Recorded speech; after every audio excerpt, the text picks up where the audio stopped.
historias que juntas representan la vida y las enseñanzas de Jesús. ¿Por qué fue necesaria 4? Porque por lo menos se necesitan 2 testigos para que conste toda palabra de acuerdo a la Torá. Cuando en una corte se llama a testigos a testificar, valga la redundancia, si los testigos concuerdan en su testimonio, muchos critican los evangelios porque dicen, no concuerdan. Marcos dice una cosa, Mateo dice otra cosa, supuestamente se contradicen, que en realidad no se contradicen, en realidad se complementan, hay uno que ve un aspecto, hay otro que ve otro aspecto. En una corte, ¿por qué es que si varios testigos todos concuerdan, se considera que ese testimonio es falso? ¿Por qué? Porque si, por ejemplo, sucede un accidente acá afuera, ves un choque y varios testigos ven el mismo acontecimiento y llaman a todos a testificar, ¿será que todos digan exactamente las mismas cosas? Eso sería una señal de que se pusieron de acuerdo para decir lo mismo. Si cada quien dice, no, pues mira, yo vi que aquí había un hombre ahí, y otro dice, no, yo vi que había acá 2 hombres, no se están contradiciendo. Uno está viendo una cosa, el otro está viendo otra cosa. Y cada quien desde su perspectiva está manifestando los hechos. Y eso es lo que le da validez y veracidad al testimonio. Así que lejos de que las diferencias de los evangelios nos hagan dudar, al contrario, esas son la evidencia de que son verídicos. Esos son los libros históricos del Nuevo Testamento. Están los 4 evangelios, el libro de los Hechos, que narra desde la ascensión de Jesús, desde el momento en que Jesús es llevado al cielo, y que les dice a los discípulos, no les toca a ustedes saber los tiempos y las sazones que el Padre ha determinado en su sola potestad. Le preguntan si ha de restaurar Jerusalén, si ha de restaurar Israel. Le dicen, no les toca a ustedes, recibir en poder, me seréis testigos en Jerusalén, toda Judea, Samaria y hasta el último de la tierra. Y el libro de los Hechos nos habla de las actividades de los apóstoles, de cómo se empieza a diseminar el mensaje del Mesías sufriente. El llamado del apóstol Pablo, mucho del libro de los Hechos, tiene que ver con el ministerio de Pablo. Y el libro de los Hechos es fundamental para entender cómo vivir como creyentes en él. Tenemos que volver no a los dogmas y principios de una denominación. ¿A dónde tenemos que volver? Tenemos que volver a la comunidad del libro de los Hechos. Tenemos que imitar la fe de los creyentes del libro de los Hechos. Y todo lo que sucede en cualquier denominación tenemos que pasarlo sobre el filtro de lo que está sucediendo en el libro de los Hechos. Y estoy hablando de las cosas correctas que suceden en el libro de los Hechos. Hay cosas incorrectas en el libro de los Hechos, no quiere decir que vamos a imitar las cosas incorrectas, sino las cosas correctas. Y después vienen las epístolas. Las epístolas de Pablo, que cubren la mayoría del Nuevo Testamento, y las epístolas generales. Que si analizamos las epístolas de Pablo y las otras epístolas o las otras cartas generales, nos vamos a dar cuenta que son cartas enviadas tanto a la casa de Judá como a la casa de Israel, como a Efraín, a los gentiles. Las cartas enviadas a la casa de Judá son la carta a los Hebreos, Santiago, Primera de Pedro, Segunda de Pedro, Primera de Juan, Segunda de Juan, Tercera de Juan, Judas, aunque todas tienen aplicaciones, por supuesto, a las 12 tribus de Israel. La carta de Pablo a los romanos, si Roma es la última bestia, la última que oprimirá al pueblo de Israel, la carta de Romanos es fundamental. Es fundamental entenderla. Es interesante que la carta a los romanos ha sido la carta más utilizada para la Reforma Protestante. Es la carta en la que se basó Martín Lutero para elaborar sus tesis de protesta en contra de la teología católica romana. Y él utiliza mucho de la carta de Pablo para fundamentar la doctrina famosa de que la salvación es por gracia, por fe, como si fuera esto opuesto a la ley. Pero un profundizaje en la carta de Pablo a los romanos, y para quien esté interesado, tenemos un comentario verso por verso de la carta de Pablo a los Romanos para demostrar que el clímax de la carta de Pablo a los Romanos son los capítulos 8, 9 y 10. Perdón, 9, 10 y 11. 9, 10 y 11 de la carta a los Romanos, que habla de la elección de Dios para el pueblo de Israel. Capítulo 1 de Romanos habla de que finalmente todos los gentiles se corrompieron, habiendo conocido a Dios, no le glorificaron como Dios, ni le dieron gracias, sino que se envanecieron en sus razonamientos y su necio corazón fue entenebrecido. Profesando ser sabios, se hicieron necios y cambiaron la gloria de Dios incorruptible en semejanza de hombre corruptible, de aves, de cuadrúpedos, de reptiles. Y como no tuvieron en cuenta glorificar a Dios, Dios los entregó una mente reprobada. Capítulo 1 es un decreto divino de la soberbia de las naciones al haber rechazado la revelación de Dios a través de la naturaleza. ¿Por qué? Porque las cosas invisibles de Él, su eterno poder y deidad, se hacen claramente visibles por medio de las cosas hechas, de manera que no tienen excusa. O sea, ninguna persona de ninguna nación puede decir que Dios no existe. Dice el necio en su corazón, no hay Dios. ¿Por qué? Porque al ver la naturaleza, la creación, el sol, las órbitas, el cuerpo humano, el ojo humano, cómo enfoca, cómo funciona, muy superior a cualquier cámara de video que exista, nadie podría decir que solito se hizo. Así, una explosión y todo se ordenó aquí. Todo el universo, la Tierra quedó a la distancia exacta del Sol, con la inclinación exacta, un poquito diferente y ya no existiría la vida en la Tierra. Hay una serie de características del planeta Tierra que tantito que se modifique, no existiría la vida. Y que alguien te diga, no, es que una explosión y ahí quedó. Big Bang. Dice el necio en su corazón, no hay Dios. Eso sería equivalente a que pongamos aquí toda la materia prima para hacer un avión, una explosión, y se forma el Jumbo 747. O en una imprenta una explosión y se organiza un directorio telefónico. Es tan absurdo como eso. Por eso dice el necio en su corazón, no hay Dios. Entonces, el capítulo 1 de Romanos es, no tienes excusa, gentil, quien quiera que seas. No tienes excusa. No tienes excusa. Dios te dio testimonio de su existencia. Y ahora pasemos al judío, capítulo 2. Tu judío, menos tienes excusa. Si el gentil no tiene excusa, tu judío, a quien se le dieron las escrituras, a quien no nada más se le dio el testimonio de la creación, sino se le dieron las Sagradas Escrituras, tú menos tienes excusa. Tú serás más responsable delante de Dios. ¿Por qué? Porque a ti se te concedieron las Sagradas Escrituras. Concluimos pues en el capítulo 3 que tanto gentiles como judíos, ambos están bajo el juicio de Dios. Toda boca se cerrará y quedará bajo el juicio de Dios. Toda boca se cerrará. Por cuanto todos pecaron y todos están destituidos de la gloria de Dios, siendo justificados gratuitamente por su gracia. Así que tanto a judíos, gentiles, a todos pecamos. Y Dios en su infinita misericordia nos redime a todos, toda la humanidad, porque Dios ama a todas las naciones. Y viene el ejemplo de Abraham, capítulo 4, y viene a capítulo 5, como así como en Adán todos murieron, en Jesús todos seremos justificados. En el capítulo 6, perseveraremos en el pecado para que la gracia abunde de ninguna manera. Porque lo que es que hemos muerto al pecado, ¿cómo viviremos aún en él? ¿Qué es pecado? Primera de Juan. ¿Quieres definir de manera concreta y no ambigua qué es pecado? Primera de Juan, capítulo 3. Porque el pecado es transgresión de la ley. Todo aquel que peca no le ha visto ni le ha conocido. El pecado es transgredir la ley de Moisés. Eso es pecado, sin tanta ambigüedad. Así que el que dice que le conoce y peca, no le ha visto ni le ha conocido. Estudia en Primera de Juan. Romanos, ¿qué te dice? ¿Perseveraremos en el pecado? No. ¿Invalidamos la ley porque estamos en la gracia? De ninguna manera, sino que confirmamos la ley.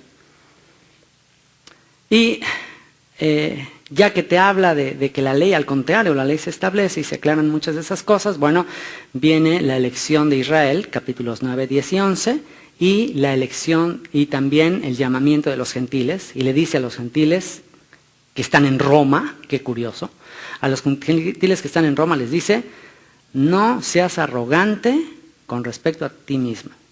No se te olvide que tú fuiste injertado. ¿No les parece interesante? No se te olvide que tú eres un olivo silvestre, que fuiste injertado al buen olivo. No se te olvide. Y que fuiste injertado con un propósito. ¿Por qué fuiste injertado? Para provocar a celos a Judá. ¿Qué provocó el hijo pródigo cuando volvió a casa? Y el papá se fue sobre él, le puso manto y todo. ¿Qué provocó en el hijo mayor? Se puso celoso. ¿A quién representa el hijo pródigo?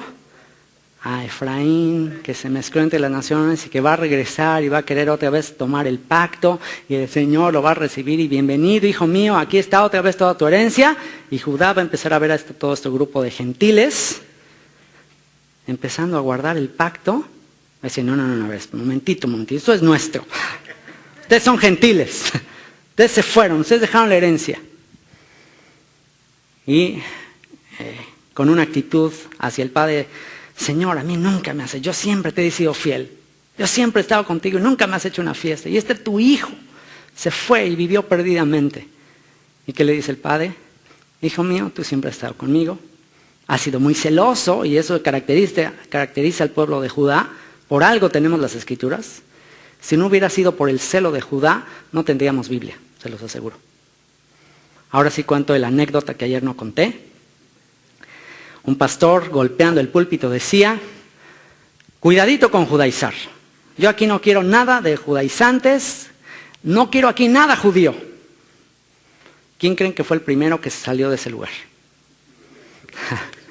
Jesucristo. Dijo, donde están dos ustedes congregados en mi nombre, ahí estaré en medio de ellos. Bueno, aquí no me quieren, soy rey de los judíos, ahí luego nos vemos. Se fue. Después, ¿quién se fue? Pues agarraron los apóstoles y dijeron, ok, bueno, somos judíos, los escritores, bueno, vámonos, llevámonos nuestros escritos, se llevaron sus escritos. La Biblia se fue así reduciendo, así, se acabó todo el Nuevo Testamento. Luego el Antiguo Testamento, pues todos los profetas, todo se fue reduciendo. De repente se esfumó todo. ¿Con qué se quedó? Bueno, esto en México lo cuento con Quetzalcóatl, con Huitzilopochtli, con todos los dioses de las naciones, con Astarte, con el dios Sol, en fin. No hay nada más. Jesús le dijo a la mujer samaritana, ustedes adoran lo que no saben. Nosotros adoramos lo que sabemos porque la salvación viene de los judíos. Y otro último chiste para despertarlos. Estaba un muchachito judío que le estaba yendo muy mal en sus calificaciones y llega con su papá un rabino y le enseña las calificaciones y dice, ay, Moshe, ¿cómo es esto? 6 en matemáticas, ¿qué es esto? 5 en historia, 4 en literatura. ¡Qué mal, Moshe! ¿Cómo es posible? Dice, si sigues así, te voy a llevar con el cura de la parroquia para que te vayas ahí a educar. Y él dijo, no, papá, sí, la próxima vez que me traigas estas calificaciones, Moshe, te voy a llevar a la parroquia. Y llega la siguiente vez, otra vez, 4, 3, dice, ya, no más, te llevo a la parroquia. Ya lo lleva a la parroquia, habla con el cura y le dice, oiga, pues aquí le traigo a mi hijo, pues ya por más que le hicimos, no entiende. A ver si con ustedes se entiende esto. Ya lo llevan y siguiente mes llega con la boleta, historia 10, matemáticas 10, literatura 10, wow, una super calificación. Dice, Moshe, ¿qué pasó? ¿Cómo le hiciste? Dice, no, papá, es que, ¿qué crees? Dice, un día estaba yo, estaba ahí estudiando, estaba con unos amigos y de repente me llevaron a un lugar donde tenían una cruz con un hombre todo ensangrentado. Estaba ahí clavado un hombre así todo ensangrentado. Y me dijeron mis amigos, mira, ese es judío como tú. Y se me quedé viendo y dice, no, a estudiar, Moshe, aquí sí no se andan por las ramas.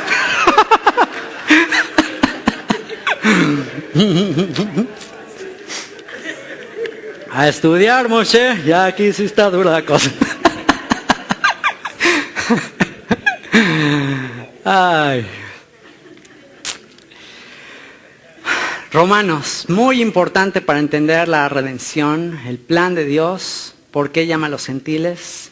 Para provocar a celos. Si tú eres papá y tienes un hijo muy despegado, tienes un hijo que es así medio indiferente, un tip, agárrate a otro chavito y empieza a ser muy cariñoso con el otro niño. ¿Sabes qué va a pasar? Que tu hijo va a decir, a ver, ¿cómo es esto? Yo soy el hijo, a ver, espérate tantito. Entonces esa fue la estrategia de Dios para provocarle a celos.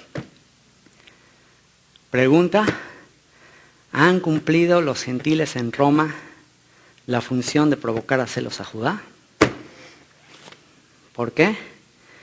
Por arrogancia, por doctrina de reemplazo, por tratar de sustituir.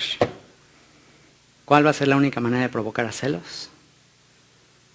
Teniendo lo que tanto anhela Judá, una obediencia a los mandamientos. Eso provocará celos a Judá. Hay que volver a casa para provocar a celos a Judá.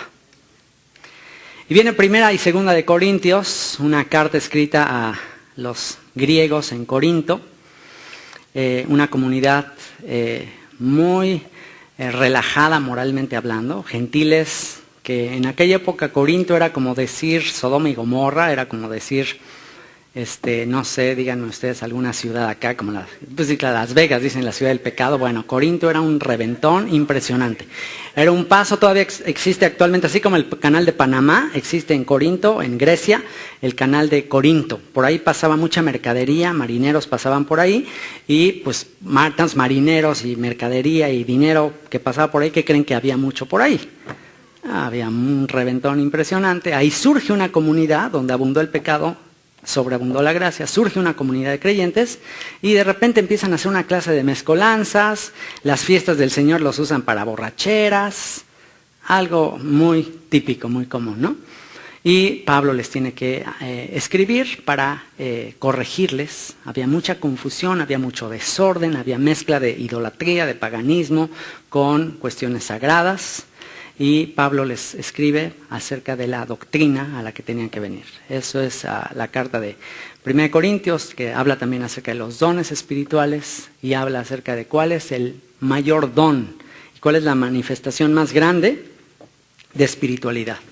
¿Cuál es la manifestación más grande de espiritualidad? Si yo hablase lenguas humanas y angélicas y no tengo amor, soy como un metal que resuena o címbalo que retiñe.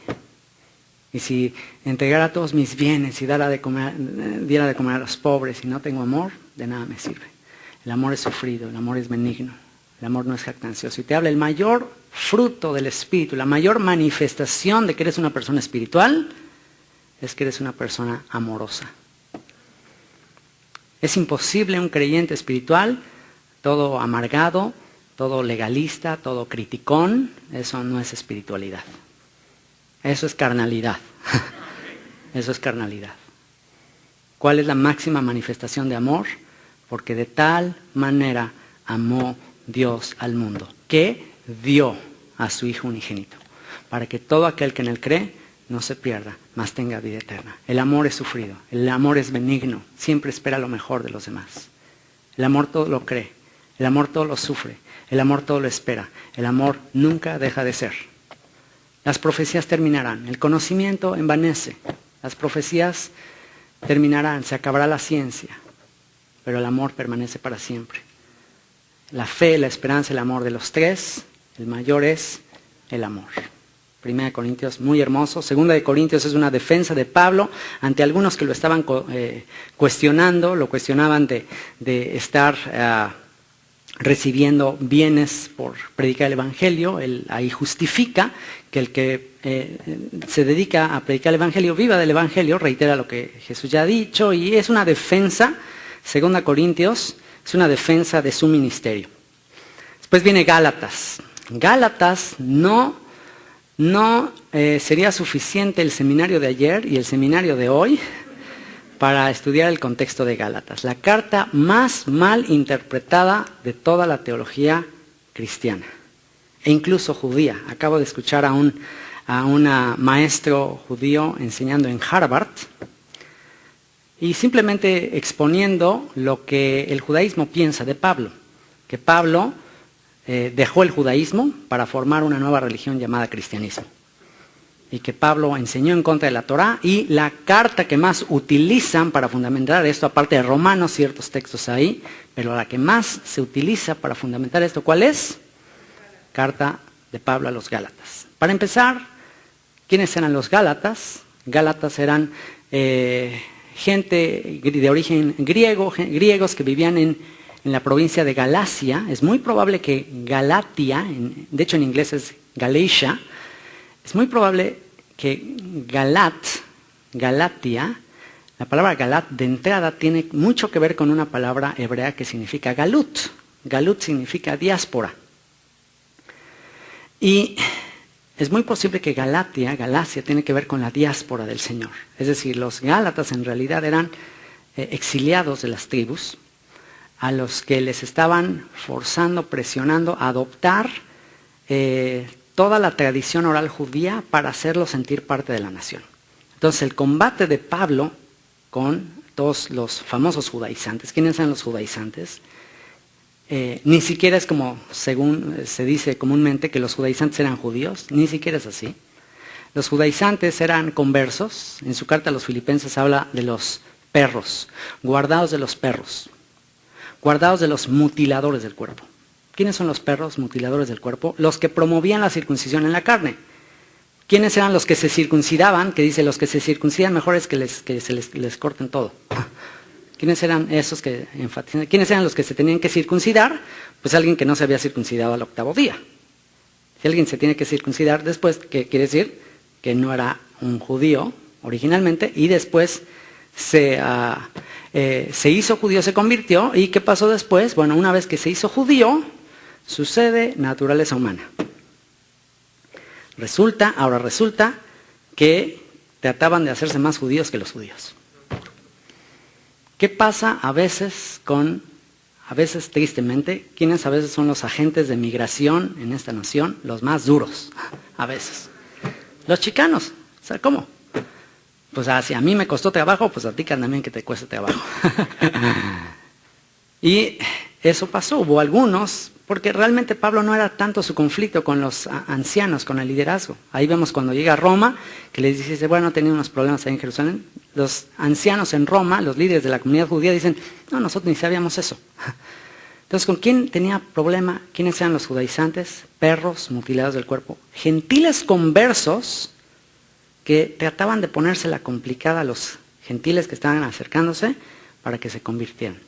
Entonces Pablo les tiene que escribir la carta a los Gálatas para prevenirles, no en contra de la ley de Moisés, como comúnmente se dice, sino para prevenirles de la ley oral que les estaban tratando de imponer. La ley oral. Hay una gran diferencia y para entender Gálatas y Romanos es fundamental entender que en Israel hay dos cuerpos legislativos, dos cuerpos de ley. La ley escrita, la ley de Moisés, y la ley oral, lo que se conoce como el Talmud. Entonces, había algunos que se estaban tratando de justificar por medio de las obras de la ley. El término obras de la ley no se pudo haber entendido antes del hallazgo de los manuscritos del Mar Muerto. Hay una investigación que se hizo y está publicada en una revista de arqueología del 94. Por ahí en mi comentario de Gálatas verso por verso, cito esta información, un artículo en una revista de arqueología de la Sociedad Arqueológica Internacional, donde se demuestra un manuscrito hallado en el Mar Muerto que explica qué son las famosas obras de la ley que tanto conflicto han causado entre el cristianismo y el judaísmo. ¿Por qué?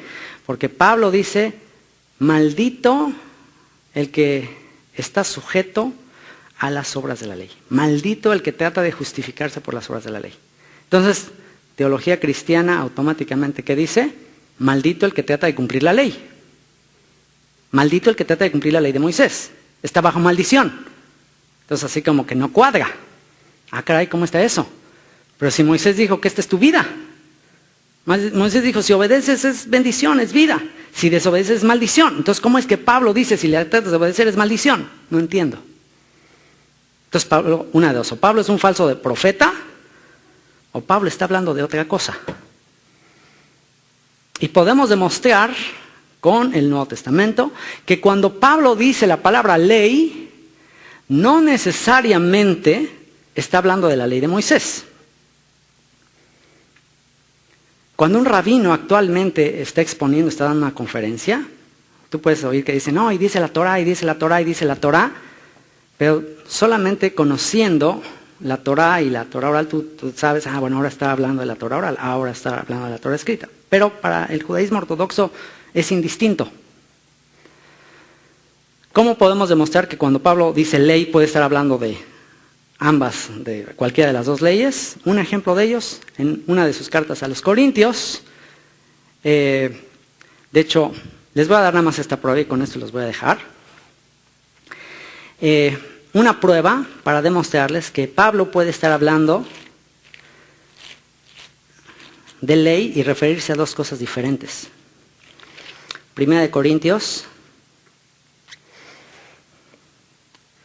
capítulo 14. Primera de Corintios 14, versículo 34. ¿De dónde se saca esto que las mujeres callen en la congregación? ¿Han oído eso? Vuestras mujeres callen en las congregaciones, porque no les es permitido hablar, sino que estén sujetas como también la ley lo dice. ¿Dónde dice en la ley que las mujeres se callen en las congregaciones? ¿En qué parte de la ley de Moisés dice eso? Búsquenlo, recompensa al que lo encuentre. No lo van a encontrar. ¿Dónde está eso? Tradición oral, en el Talmud está.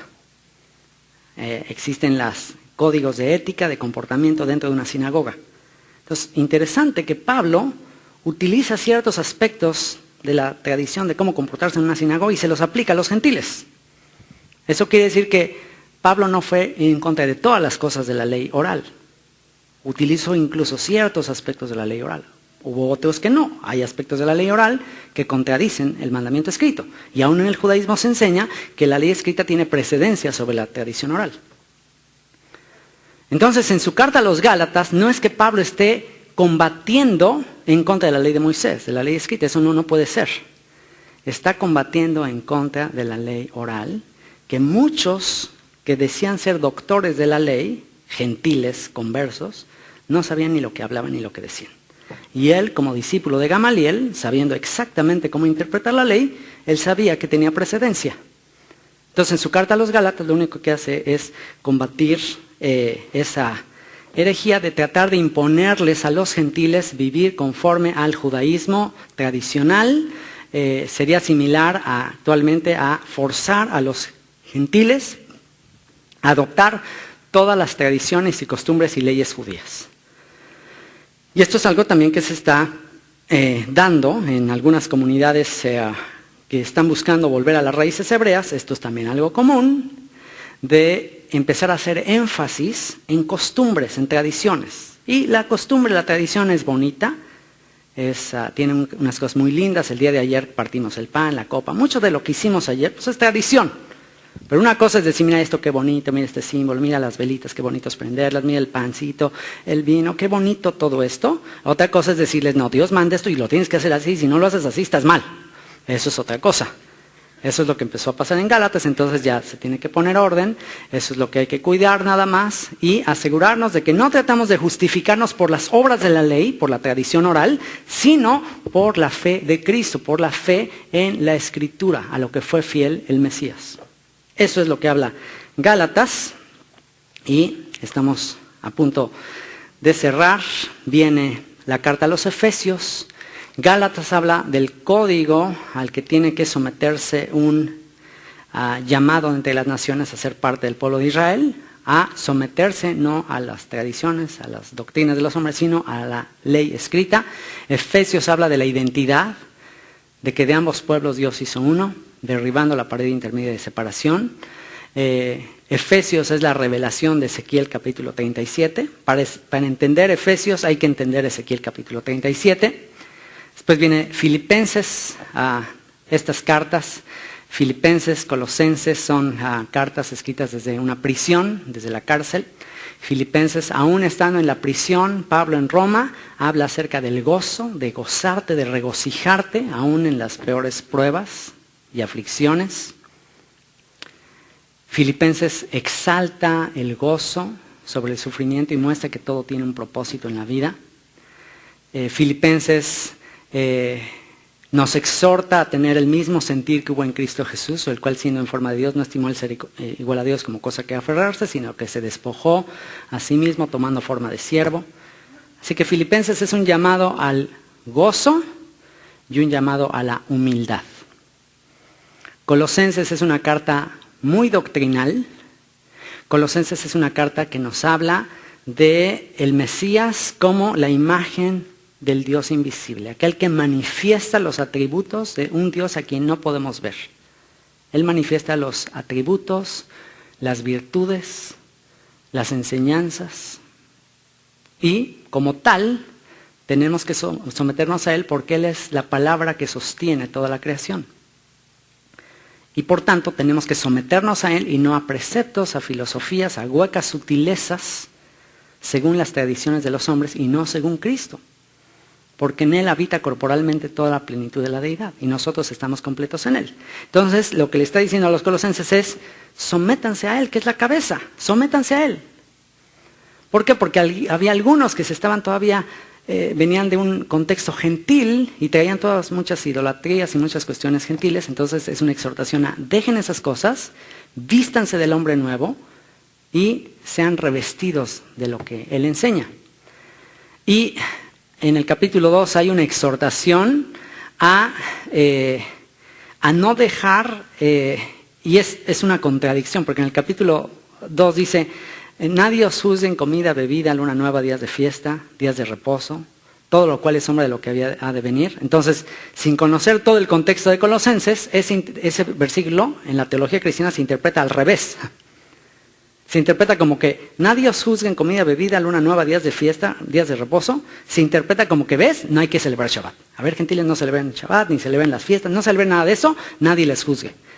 Cuando el contexto muestra que Pablo está hablando justo lo opuesto.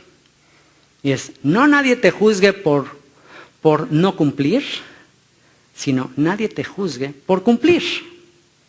¿Por qué? Nadie os prive de vuestro premio. Nadie os prive de vuestro premio. Esta es tu herencia. Esto es lo que Dios tiene para ti. Tú como gentil que estás volviendo al pacto, que estás siendo injertado, ¿qué dice Isaías 56? El extranjero que abraza el pacto, el extranjero que abraza el día de reposo, yo le llevaré a mi casa de oración. Sus holocaustos y sus sacrificios serán aceptos, porque mi casa será llamada casa de oración para todos los pueblos. Así que, bienvenido. Pero ¿qué dice el judaísmo? A un gentil que empieza a guardar Shabbat y todo, te lo garantizo, si un judío te ve guardando Shabbat, todas esas cosas, te dice, ¿y tú por qué haces eso? Eso es para los judíos. Tú no debes de hacer eso. Y Pablo lo que está diciendo, no, ustedes son la circuncisión del Mesías. Ustedes son los redimidos, háganlo, es su premio. Son parte de la nación. Ese es el problema en el que se metió Pablo con la circuncisión. Ese es el problema. ¿Por qué? Porque ¿qué implicaba que Pablo le dijera en una sinagoga a un bonche de gentiles, pásenle, siéntense por aquí, bienvenidos? ¿Qué implicaba ante el liderazgo de la sinagoga? Implicaba que agarrara a sus hijos y a ver, no se junten con esa chusma. A ver, Pablo, ¿por qué estás trayendo a estos gentiles? ¿Y por qué Pablo los invitaba y decía, sí, pásenle? Porque ¿a quién veía Pablo en ellos? A las ovejas perdidas de la casa de Israel. Ese es todo el conflicto de Pablo. ¿Qué dice el judaísmo de Pablo? Dice, no, Pablo trató de hacer judaísmo para los gentiles. Judaísmo light. Y distorsionó el mensaje. Hizo un teléfono descompuesto y se formó otra religión. Y en parte tiene razón. Pero una vez que entiendes el mensaje central de Pablo, te das cuenta que Pablo no es un apóstata. Pablo es el más grande de todos los profetas en el sentido de que Juan el Bautista, Jesús dijo que es el más grande de todos los profetas, pero Pablo, ¿en qué sentido? En el sentido de llevar el mensaje de los profetas a la mayor cantidad de gente. ¿Por qué tú y yo estamos aquí en gran manera, creyendo de él? Por el mensaje de Pablo. Y después vienen Primera de Tesalonicenses, Segunda de Tesalonicenses. Primera de Tesalonicenses nos habla acerca del famoso rapto, toda una gran controversia acerca del rapto. Todos, he aquí, os digo un misterio, también dice en su carta a los Corintios, no todos moriremos, unos seremos transformados. En 1 Tesalonicenses habla de que los muertos en Cristo resucitarán primero, después nosotros, los que hayamos quedado, los que quedemos hasta la venida del Señor, seremos arrebatados juntamente con Él y le recibiremos en las nubes y todo esto. Entonces hay una controversia dentro de la teología cristiana en que si el rapto es pretribulacional, en la mitad de la tribulación o al final de la tribulación. Ya ahí se están peleando. Pélense. Si fuera antes de la tribulación o si fuera a la mitad de la tribulación, ¿cuál es el problema? Si fuera antes de la tribulación o a la mitad de la tribulación, el problema es que eso implicaría que Jesús aparecería 3 veces. Una que ya apareció, otra segunda para venir y llevarse a la iglesia, entre comillas, llevárselos, y luego irse allá a las famosas bodas del Cordero y todo lo que esta teología enseña, y ya después volver cuando acaba la tribulación. Eso implicaría 3 manifestaciones del Mesías. Y ese es un problema. ¿Por qué? Porque la carta a los Hebreos dice que el Mesías aparecerá 2 veces. Una en relación con el pecado, una para morir, y una segunda, ¿para qué? Para librar a todos los que esperan en Él. Solo 2 manifestaciones del Mesías. Los ángeles que cuando vieron que se iba, le dijeron a los galileos, varones galileos, a sus discípulos, este mismo Jesús vendrá otras 2 veces. ¿Dijo eso? No, vendrá otra vez. Entonces, es un problema el creer que el rapto es antes de la tribulación o a la mitad, es un problema, porque dice el Escrito que vendrá 2 veces. ¿Por qué fue creada la teoría del rapto pretribulacional? ¿Por qué? Por la necesidad de justificar el que la iglesia es una cosa e Israel es otra cosa. Entonces, que se lleva a la iglesia, que son los gentiles, que creen en Cristo, y a los judíos vienen de todos los juicios sobre ellos para que se arrepientan y crean, y entonces ya luego los juntan. Bueno, esa es una necesidad teológica que es innecesaria si entiendes que Dios no tiene 2 pueblos, Dios no es musulmán y tiene 2 esposas, Dios tiene una sola esposa, y su esposa es el pueblo de Israel. Dijo Dios a través de Jeremías, dice, si el marido le da a su esposa carta de divorcio y la despide de su casa, ¿podrá volver a tomarla? Según Deuteronomio 24, no. Si el marido le da una carta de divorcio a su esposa y después quiere volver a tomarla, ya no puede. Pero Dios le dice a Israel, mas tú vuélvete a mí y yo te recibiré. Y de eso habla Primera de Tesalonicenses, Segunda de Tesalonicenses, el día del Señor, y dice, el día del Señor no vendrá, el día del Señor es el día del juicio final, cuando Dios vendrá a juzgar. Y dice, el día del Señor no vendrá sin que antes venga la apostasía, la separación de la fe original, y se manifieste el hijo de perdición, el hijo de pecado. El anomos, el hijo de pecado, ahí en griego, en 2 Tesalonicenses se le llama el anomos. ¿Saben qué significa nomos en griego? Ley. Anomos, en contra de la ley. O sea que la manifestación del hombre de pecado, del hijo de perdición, ¿qué es? Que se opone a la ley de Dios. Eso es muy interesante. O sea que la apostasía, ¿en qué consiste? En decir que la ley de Dios ya no aplica. Esa es la máxima apostasía. Y dice que muchos creyentes serán arrastrados por esta apostasía. Y se manifestará la apostasía, lo que dice Daniel. ¿De dónde sacó eso Pablo? Daniel capítulo 7. Este cuerno pequeño pensará cambiar los tiempos y la ley. Ustedes díganme, ¿ya se manifestó la apostasía? ¿Ya vive el pueblo de Dios en apostasía? ¿Estamos listos para el día del Señor? Estamos listos para el día del Señor.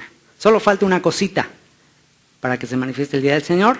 Lo veremos mañana en la profecía de Abdías. 1 Timoteo, 2 Timoteo, Tito, cartas pastorales a los discípulos de Pablo. Timoteo, un hijo de una mujer judía, un padre griego, al cual Pablo circuncida, lo confirma el pacto, y se convierte en un discípulo muy especial que va a ser su sucesor una vez que Pablo sea martirizado.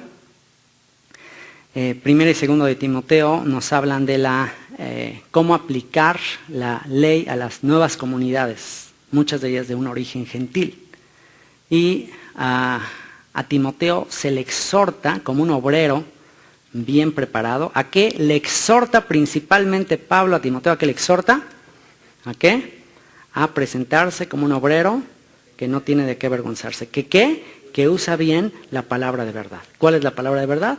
Las Sagradas Escrituras, las cuales él sabía ¿desde cuándo? Desde la niñez. Las cuales te pueden hacer sabio para la salvación que es en Cristo Jesús. O sea que ¿qué necesitamos para ser salvos en Cristo Jesús?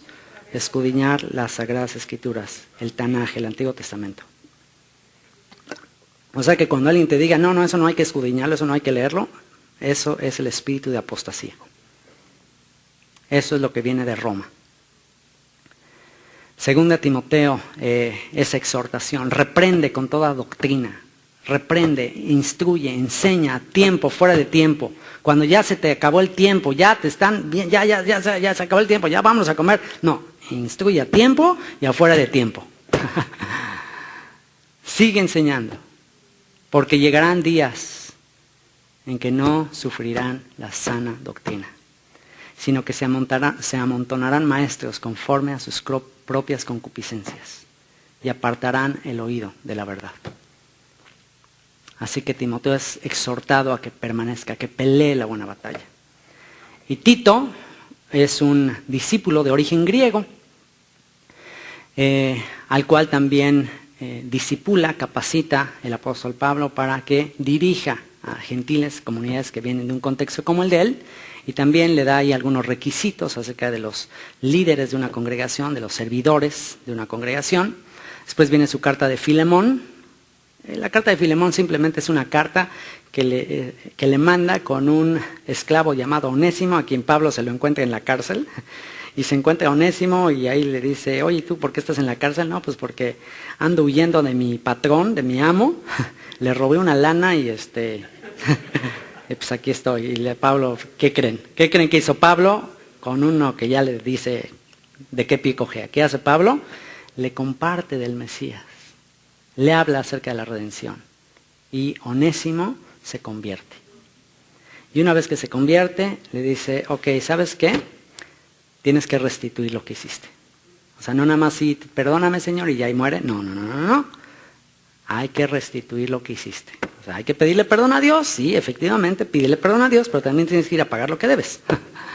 Entonces, mira, ve con tu amo, Filemón, y también tu amo es mi discípulo, no te preocupes.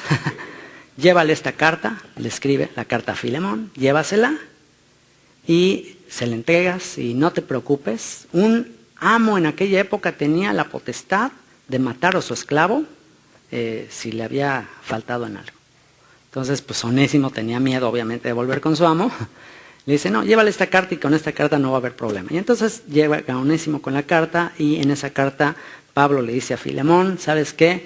Perdona a Onésimo lo que te debe, perdónale, porque ya también es hermano, ya también creyó en la fe y quizás por esto se apartó de ti. Quizás todo lo que sucedió, todo su robo, todo el que haya caído aquí, fue por algo.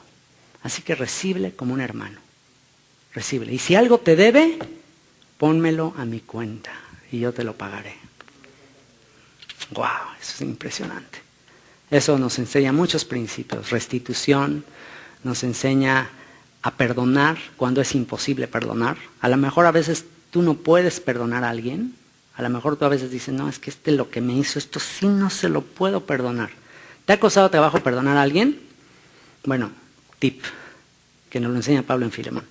Cuando te cueste mucho trabajo perdonar a alguien, escucha la voz de aquel que pagó el rescate por los pecadores, diciéndote, ok, él no te puede pagar lo que te debe, nunca te podrá pagar, pero pónmelo a mi cuenta y yo te lo pago. ¿Qué harías si te dice el que te rescató eso? Y le dice Pablo, si no es que tú también te me debes a mí, así que no te me pongas al prestado, tú te me debes a mí. Tú sabes lo que sabes porque yo te lo enseñé. Así que eso es la carta de Filemón. Viene la carta a los hebreos. La carta a los hebreos es una carta, no se sabe quién la escribió, algunos piensan que Pablo. Es una carta escrita a los hebreos que creyeron que Jesús era el Mesías y que serían rechazados por sus propios hermanos. Que serían rechazados en las sinagogas por creer que él fue el Mesías.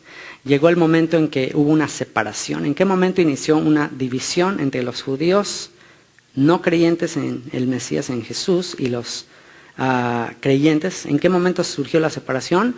Cuando tienen que combatir con Roma. Se arma la guerra contra Roma, en la época del año 70, en Masada también surgió otra rebelión contra Roma, y pues todos los judíos eran convocados a luchar contra Roma. Pero vienen los romanos y sitian la ciudad de Roma, y cuando está sitiada la ciudad de Roma, pues someten al pueblo al hambre. ¿Y qué le dijo Jesús a sus discípulos que hicieran cuando vean a Jerusalén sitiada? ¿Qué les dijo? Huyan a los montes. Entonces, ¿cómo creen que fueron vistos los discípulos de Jesús cuando en plena batalla huyeron a los montes? ¿Cómo fueron vistos? Como traidores, como cobardes. Entonces, los judíos de la resistencia consideraron a los Notzrim, a los de la secta del camino, a la secta del Nazareno, los vieron como unos traidores. Y eso prevalece hasta nuestro día de hoy. Tan es así que en el libro de rezos judío dice una cuestión de juicio: Señor, juzga una maldición a los infieles, a los incrédulos, a los que no estuvieron de nuestro lado. Y eso abrió una brecha de separación. Entonces, pobres judíos creyentes en Yeshua, que eran bastantes, no crean que eran un puñado. Es una falsedad decir que los judíos rechazaron a Cristo. Eso es muy injusto. ¿Por qué? Porque los primeros creyentes en él, ¿qué fueron? Judíos. En Pentecostés, a diferencia de lo que enseña la teología cristiana, que Pentecostés es el surgimiento de la iglesia cristiana, eso es mentira. ¿Por qué? Porque ¿quién estaba en Pentecostés? Lean ahí Hechos capítulo 2, dice: había judíos y prosélitos de todas las naciones bajo el cielo. Judíos y prosélitos. ¿Qué son prosélitos? Conversos al judaísmo. Gentiles convertidos al judaísmo. De todas las naciones bajo el cielo. O sea que en Pentecostés, y es lógico, en Pentecostés es una de las tres fiestas de peregrinaje a Jerusalén. Es una fiesta ¿para quién? Para el pueblo de Israel. Estaban ahí cuando vino sobre ellos el Espíritu Santo. Así que 3,000 creyeron ahí, judíos. Después 5,000 más, judíos. Una gran multitud de judíos creyeron. Sacerdotes, escribas creyeron en él. Pero ¿qué pasó? Cuando empieza la rebelión contra Roma, entonces estos que huyen a los montes y ya no pelean contra Roma, y en ocasiones no pelearon porque hubo una ocasión, por ejemplo, que se nombró a un líder judío llamado Bar Kokhba, se le nombra a él un rabino muy importante en Israel, le llama que él es el Mesías. Y entonces hay menos que quisieron combatir, menos quisieron seguirlo, porque no, él no es el Mesías ya vino. Entonces ahí se abre una brecha que prevalece hasta nuestros días. Y entonces pobres judíos, creyentes en Yeshua, ¿por qué? Porque ya no son aceptados por sus propios hermanos, sus propios compatriotas, son considerados traidores.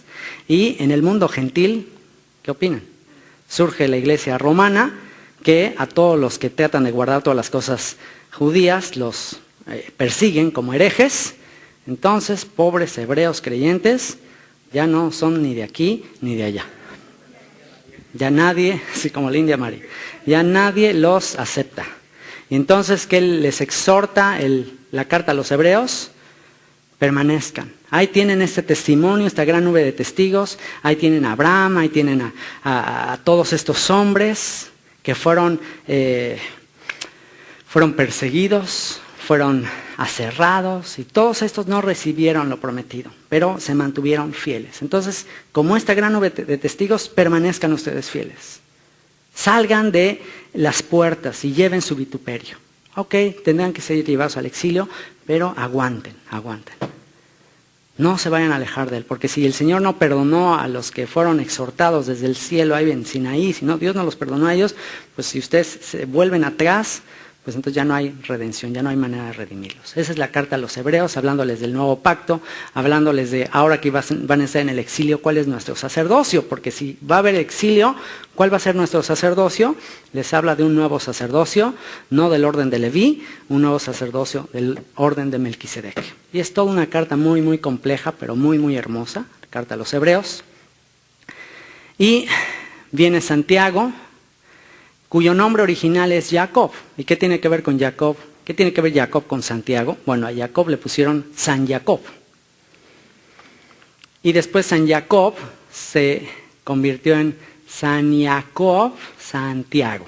Santiago, ya quedó Santiago, se transliteró el nombre de Jacob, que originalmente Jacob es uno de los que se nombran en el Evangelio de Mateo como uno de los hermanos de Jesús, o de los medios hermanos de Jesús, porque Jesús fue el primogénito de José y María, pero después vinieron otros hermanos, que de acuerdo a la teología católica dicen no eran hermanos, eran primos, porque entonces eso va en contra de la perpetua virginidad de María y un montón de dogmas. Entonces no eran hermanos, eran primos, pero cosas sin fundamento obviamente. Por supuesto que tuvo hermanos. ¿Por qué? Porque hubiera transgredido María si se niega a tener más hijos después. Hubiera transgredido la ley. La ley y el mandamiento dice fructificad, multiplicaos. Entonces, ¿qué culpa tenía José que nace el Mesías después de ya no tener nada que ver con María, ¿no? Entonces, bueno. Santiago, cuyo énfasis de Santiago es la fe. Santiago es un hombre muy estricto en la observancia de la ley de Moisés. Se le llamaba Jacob Atzadik, Jacob el justo. Aún en la tradición judía se le conocía como un hombre muy reconocido dentro del pueblo de Israel, dentro del pueblo de Judá, por ser un hombre muy ortodoxo, muy meticuloso en la observancia de la ley. Por eso él hace énfasis en su carta a las obras. La fe sin obras es muerta. ¿Por qué? Porque había gente que estaba usando las palabras de Pablo y tergiversándolas y torciéndolas. ¿Quiénes? Los indoctos, los inconstantes, usan las palabras de Pablo y las tuercen para su propia perdición. Y afirman que por estar en la gracia, entonces ya no hay que guardar la ley. Entonces, Jacob o Santiago les muestra, no, la fe sin obras es muerta. Nuestro padre Abraham fue justificado por las obras. Sí creyó, pero también hizo obras, ¿no? Y tan enfatiza en las obras Santiago, y eso no contradice lo que dice Pablo, que Martín Lutero, el promotor de la Reforma Protestante, decía que Santiago no debería estar en el Nuevo Testamento. Dice, no, este hombre está muy judaizante, este hombre está muy judío, no, eso no estoy de acuerdo en que esté esa carta. Pero por algo está ahí, Dice que enfatiza una vez más la congruencia en la vida, ese es el tema de Santiago. Y después viene Primera de Pedro, Segunda de Pedro. Primera de Pedro y Segunda de Pedro es dirigida a una misma audiencia. A ver, pregunta, estamos a punto de cerrar. ¿A quién está dirigida la primera carta y la segunda carta del primer papa de la historia, según la tradición católica? Si Pedro es el primer papa, y si supuestamente él es el líder de la Iglesia Católica, pues supuestamente él debería escribirle a todas las naciones, ¿no? Universal.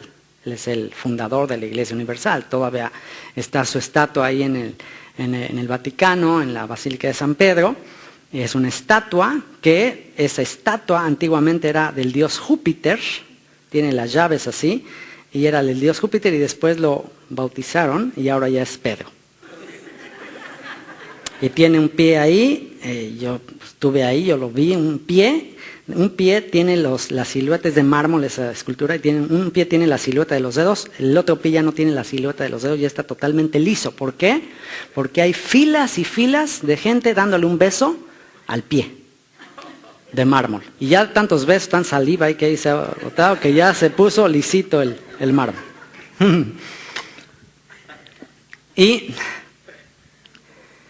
si Pedro es el primer papa, ¿a quién le escribió? Bueno, leamos lo que dice Pedro, que supuestamente él es la piedra, ¿no? Él es la roca. Pero él mismo escribe que la roca es ¿quién? Que la roca es Jesús. Él es la roca, Él es la piedra. ¿Y a quién le escribe Pedro? A ver, no lean. Díganme a quién le escribió Pedro. Y esto es muy interesante porque si él es el fundador de la Iglesia Católica, entonces ¿a quién le escribe Pedro? ¿A quién le escribe? A ver, ¿quién dice yo? ¿Quiénes son sus destinatarios? No, pero no, sin leer. Alguien que no la... Así que ahorita recuerda a quién le escribió. Les digo, por eso es tan importante saber los destinatarios, porque si no sabes los destinatarios, no vas a entender el mensaje. A los expatriados en la dispersión, en el Ponto, Galacia y Capadocia, escogidos según la presencia de Dios, para ser rociados de la sangre de Jesucristo. ¿Quiénes son los expatriados? ¿Quiénes son a los que se les quitó la patria y fueron dispersados en el Ponto, Galacia, Turquía, todas esas regiones? ¿Quiénes fueron los expatriados? Las 12 tribus de Israel. Las 10 tribus específicamente. Entonces, qué curioso que el supuesto fundador de esta iglesia, pues en un sentido sí le está escribiendo a estos. Porque ahí están. Finalmente en ese sistema están los expatriados en la dispersión. Y en esa primera carta dice, ustedes que en otro tiempo no eran pueblo, pero ahora son pueblo. Ustedes que en otro tiempo no eran compadecidos, pero ahora son compadecidos. ¿Qué está citando Pedro ahí? ¿Qué profeta? Oseas. Al hablarle a los expatriados que son gentiles, que dejarían de ser pueblo, dejarían de ser compadecidos, pero que el Señor los redimiría, y los redimiría no con oro, plata, cosas corruptibles, sino con la sangre de su precioso Hijo. Sangre como de un cordero, sin mancha. Así que Primera de Pedro habla una exhortación a los expatriados en la dispersión. Es una llamada y una exhortación ¿a qué? A que vuelvan a la palabra, a que vuelvan al Evangelio. Y esta es una de las revelaciones más fuertes que puedes recibir. ¿Qué es el Evangelio? Primera de Pedro lo dice. Por mucho tiempo la teología cristiana ha dicho que el Evangelio es que Jesús murió y resucitó al tercer día. Eso es el Evangelio. Hay que predicar el Evangelio, hay que decirle a todos que Jesús murió y resucitó al tercer día. Tú dile a una persona que no tiene ni idea de qué es Mesías, que no tiene ni idea de qué es que Él redimió, que no ha leído nada de eso, y dile, Jesús murió y resucitó al tercer día, ese es el Evangelio, según 1 Corintios 15, porque eso es lo que Pablo dice que es el Evangelio, pero tienes que entender por qué el Mesías tenía que morir, tienes que entender por qué es Mesías y qué es salvación, muchísimas cosas. Y si Evangelio es que Jesús murió y resucitó al tercer día, si eso nada más es el Evangelio, entonces, ¿por qué cuando sucedió, por qué cuando murió, sus discípulos no entendieron? ¿Por qué si eso es el Evangelio y si Jesús anduvo predicando el Evangelio, por qué casi no dijo eso? ¿Por qué eso lo dijo a veces medio en secreto? ¿Y por qué decía el Mesías tiene que morir y no le digan a nadie? No tiene lógica. Si todo el concepto del Evangelio es su muerte y su resurrección, es algo de lo que no habló casi. Por 3 años estuvo instruyendo y casi no habló de que tenía que morir y resucitar. Entonces, ¿qué es el Evangelio? Bueno, al Evangelio ya se le quitó lo que es el Evangelio. Primera de Pedro dice, porque toda carne es como hierba, y toda gloria de los hombres como la flor de la hierba. La hierba se seca, la flor se marchita, pero la palabra de Dios permanece para siempre. ¿De dónde saca Pedro eso? Del profeta Isaías, que está hablando que toda la sabiduría, todo lo que el hombre puede enseñar es como la hierba. Que solo la palabra de Dios, y que es para Isaías la palabra de Dios, y que es para Pedro la palabra de Dios, la palabra que le dio a Moisés, la ley de Moisés. La palabra de Dios permanece para siempre. Y Pedro dice, y esta es la palabra que por el Evangelio os ha sido anunciada. ¿Por qué se nos insta a obedecer al Evangelio? Si el Evangelio nada más es aceptar que Jesús murió y resucitó, ¿qué hay que obedecer del Evangelio? ¿Qué hay que obedecer de que Jesús murió y resucitó? ¿Qué obedeces de eso? En cambio, si el Evangelio contiene las instrucciones, los mandamientos de Dios, entonces hay que arrepentirse y creer al Evangelio. Y este es el Evangelio.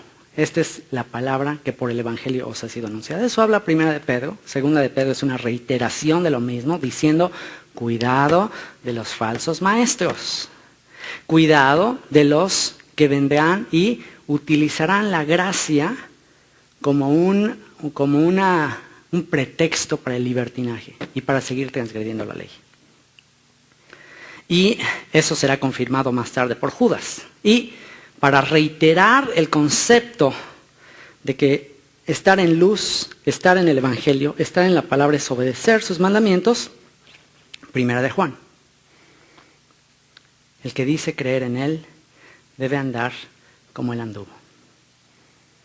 El que dice yo le conozco y sigue pecando, el tal no le ha visto ni le ha conocido. Y si pecado es transgresión de la ley, entonces el que dice que le conoce y sigue transgrediendo la ley, el tal no le ha visto ni le ha conocido.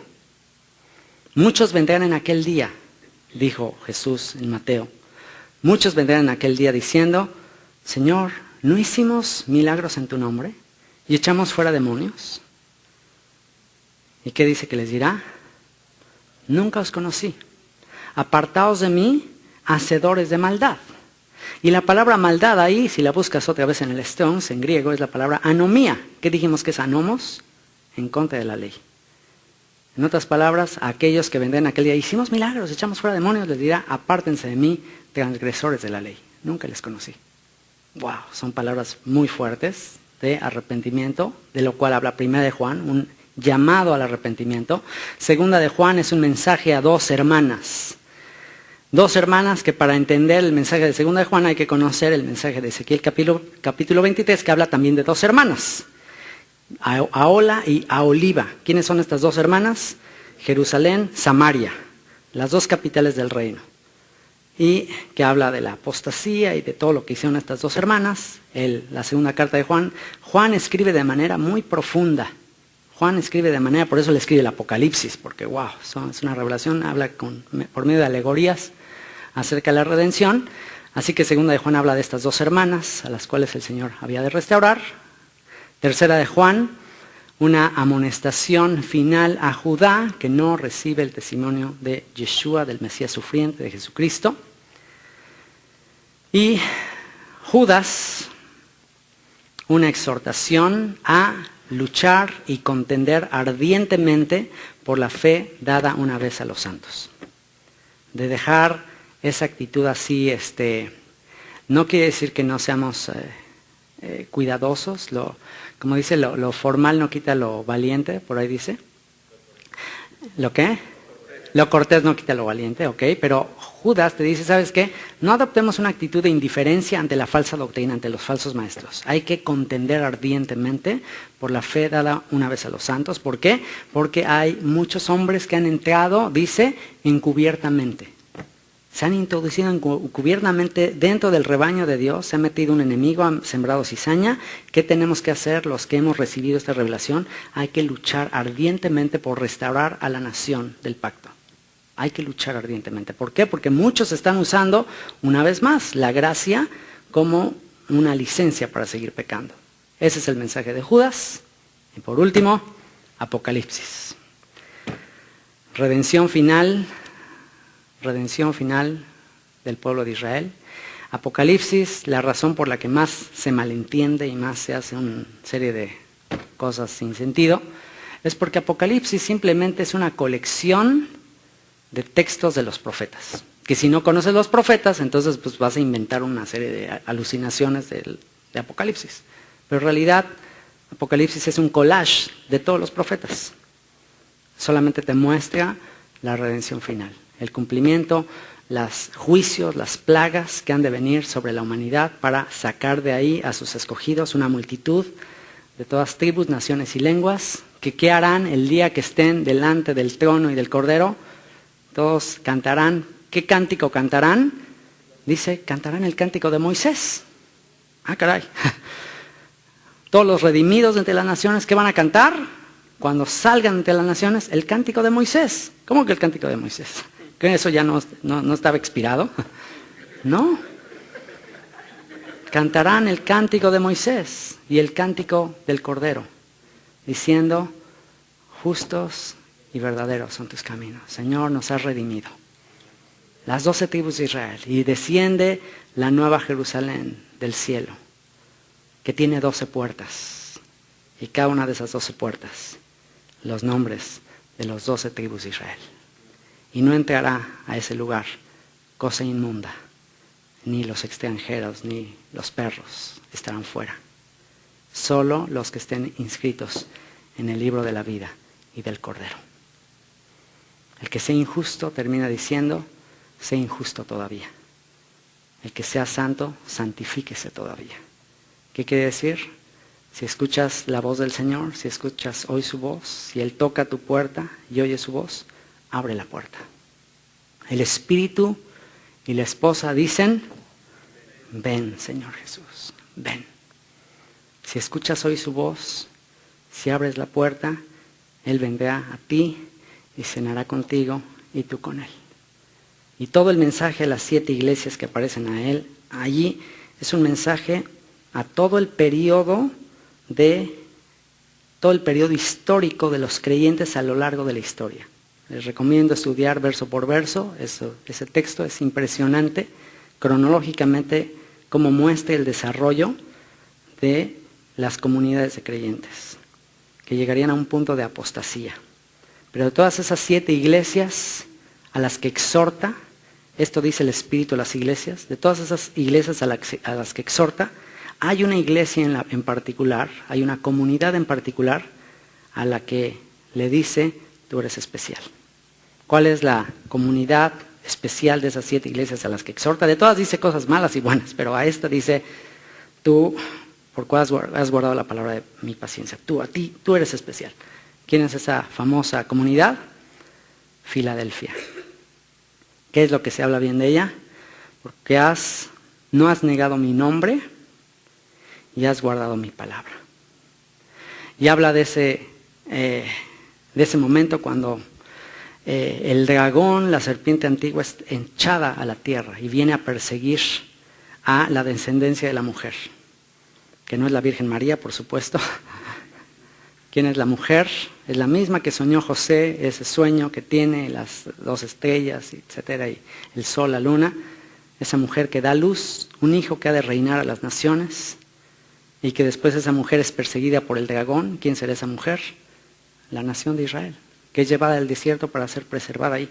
Pero cuando el dragón trata de destruir a esa nación y no puede, se va a hacer guerra, Apocalipsis 12, se va a hacer guerra contra el resto de la descendencia de ella. ¿Quiénes son? Los que guardan los mandamientos de Dios y tienen el testimonio de Jesucristo. Así que prepárense, porque para aquellos habrá de ser la persecución final. Los que tienen el testimonio de Jesús y guardan los mandamientos de Dios. Estos 2 elementos que tienen la fe de los santos. Al final, una vez más dice, el que sea justo, el que sea santo todavía. El que sea injusto todavía. ¿Qué quiere decir? Que Dios le va a dar libertad al ser humano. Si tú quieres permanecer en el camino de la injusticia, Él te va a brindar los medios para seguir en ese camino. Quizás piensas en tu vida, en ese tiempo que decidiste estar del lado oscuro, y te das cuenta que, híjole, justamente mis cuates y todos los medios se me ponían para irme de ese lado. Pero cuando tomé la decisión de rectificar mi vida, cuando tomé la decisión de empezar a buscarle, Dios puso los elementos, las personas, todo lo necesario para que yo me consagrara más a Él. Así que la exhortación final del libro de Apocalipsis, decide el día de hoy. El Señor está a la puerta y llama. Decide el día de hoy, sé santo todavía, consagrarte a Él. Y dile, ven Señor Jesús. El Espíritu y la esposa dice, ven Señor Jesús. Que la gracia del Señor Jesucristo esté con todos ustedes.